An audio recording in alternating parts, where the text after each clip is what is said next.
Russian military forces are suspected of firing lethal cluster munitions-carrying rockets at the Kramatorsk railroad site on Thursday.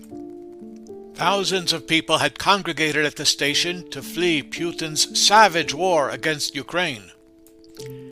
In a scene that shocks our senses, a ballistic missile with the words, "For children," painted on its side, hit the packed railroad station.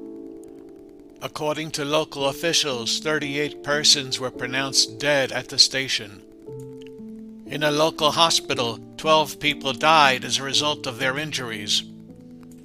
Some of the injured victims lost arms and legs as a result of the missile attacks, according to Kramatorsk Mayor Alexander Honcharenko.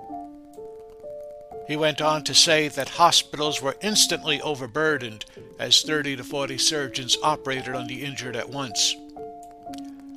When the rockets landed, over 4,000 people were at the train station, according to Mr. Honcharenko.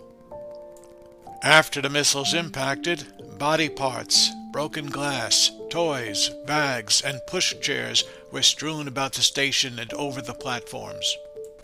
The slaughter of citizens, many of whom were women and children, was described by Ukrainian President Volodymyr Zelensky as, quote, "an evil without bounds." Putin must be punished, he warned, or it will never stop. In an upcoming CBS 60 Minutes, Zelensky reveals that Ukraine's security agencies have intercepted Russian communications in which the Russian military discusses attacking innocent people.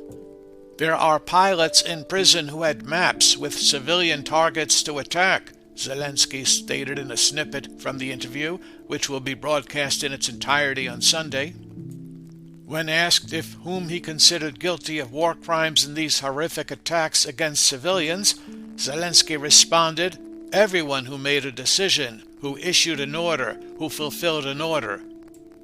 When asked if he specifically considered Vladimir Putin to be a war criminal, Zelensky declared, "I do believe he's one of them." According to Ukraine Governor Serhiy Haidai, almost 30% of residents in cities and villages across the region remain, and they have been asked to evacuate. On April 9th, Haidai informed Ukrainian television that Russia is massing forces for an offensive and that the quantity of shelling has escalated.